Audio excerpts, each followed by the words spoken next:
Welcome to today's explainer. We are diving straight into what is honestly the most successful, universally shared illusion in all of human history. We literally interact with it every single day, we trade our precious time for it, and we stress over it constantly, but we rarely stop to consider what it actually is. By the end of this explainer, you're going to see money in a completely different light. Okay, let's dive into this because we really need to ask an absurd question right up front. Why does a tiny piece of paper, or just a glowing pixel on your banking app, actually hold any value? If you walked up to a stranger and handed them a completely blank green piece of paper, they'd look at you like you were out of your mind. But put some specific ink on that exact same paper, or pull up an app, and suddenly you can trade it for a hot meal, a secure shelter, or a plane ticket across the world. Understanding exactly why that works is the absolute foundational step to mastering your own finances. Section 1. What exactly is money? To really grasp this, we have to imagine the intense friction of a completely moneyless society and how money solves this basic human problem. Imagine you're a farmer, right? You've produced a massive surplus of rice, but what you really need is a new pair of winter shoes. In a system of direct barter, you have to go out into the world and find a shoemaker. But wait, not just any shoemaker. You have to find a shoemaker who specifically wants your rice right at that exact moment. Economists call this problem the double coincidence of wants, and it makes trade incredibly difficult and just highly inefficient. But when we introduce a common medium, that friction completely disappears. You simply sell your rice for cash to anyone who wants rice, and then you use that cash to buy shoes from literally any shoemaker. So, by definition, money is simply anything that people generally accept in exchange for goods and services. But here is the critical insight, that widespread acceptance relies entirely on trust. It really doesn't matter what the physical item actually is. It could be shells, metal, paper, or computer code, just as long as everyone agrees it has value. Money is essentially a technology of trust.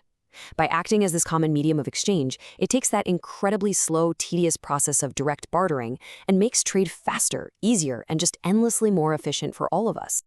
Section 2. The 4 key functions. Now we're moving on to the mechanics of money, breaking down the exact jobs this technology performs for us on a daily basis. So, the crucial point is that money has 4 main functions. It acts as a medium of exchange, a unit of account, a store of value, and a standard of deferred payment. Let's zoom in and look at each one of these in detail. The first function is acting as a medium of exchange, and this is effectively the ultimate societal cheat code. It bridges the gap between buyers and sellers, completely eliminating the messy need to find someone who has exactly what you want and wants exactly what you have. Because of this function, you can spend your entire life specializing in a very niche career, say getting really good at drawing graphic logos or teaching history, and somehow you can trade that specific skill for electricity or a hot meal, without ever having to barter your graphic design directly with the grocery store clerk. The second function is serving as a unit of account, which essentially creates a universal language of value. A $500 phone versus a $1,000 laptop tells us instantly how society weighs their respective worth. Because everything is translated into this one common numerical system, we can easily compare the value of radically different things.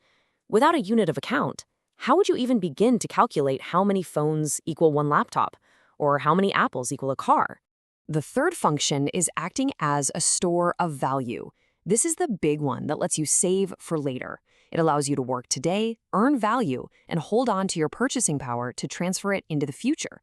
I mean, imagine trying to save your life's wealth in apples or bread. It would rot in a week. Money doesn't rot. Now, we do have to mention the caveat of inflation, which can slowly reduce that purchasing power over time. But think of inflation less as a total failure and more as a bug in the technology of money. Generally speaking, this store of value is the tool that makes saving for retirement or a rainy day entirely possible. And wrapping up our 4 functions, we have the standard of deferred payment, which operates almost like a financial time machine. It allows us to pull future value straight into the present. Our entire modern financial world relies on this. When you take out a loan for a car, or when you sign an employment contract that dictates your future salary, you are making promises today about value that will be exchanged tomorrow, next month, or even decades from now. Section 3. The evolution of money. Let's move to this and see how it builds, tracing how the physical form of money has actually upgraded over time. The concept has fundamentally stayed the same, but the tech has evolved. We started in Era 1 with that heavy friction of the barter system. Humans then evolved to Era 2, solving that friction by utilizing commodity money, things with undisputed intrinsic value, like gold and silver. But carrying heavy metal is tough and dangerous, so we evolved into Era 3, government-issued paper money and coins. Paper is way easier to carry, but it is incredibly slow to send across the world. And that brings us firmly into Era 4, modern digital money. By replacing paper with data, we solve the distance problem, allowing us to instantly beam value across the globe at the tap of a screen. To pull all of this together, the big takeaway you need to remember is that money is not the end goal itself. It is the ultimate multi-tool designed to serve human ambition. It's a powerful, dynamic technology that helps people trade efficiently, save for the future, invest, and build lasting wealth. Grasping this profound concept, that money is a tool powered by collective trust, is the essential first step toward truly mastering your personal finance. Which leaves us with a fascinating, really provocative question regarding the time value of money.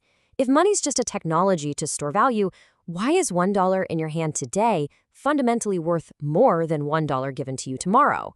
Think about that for a second.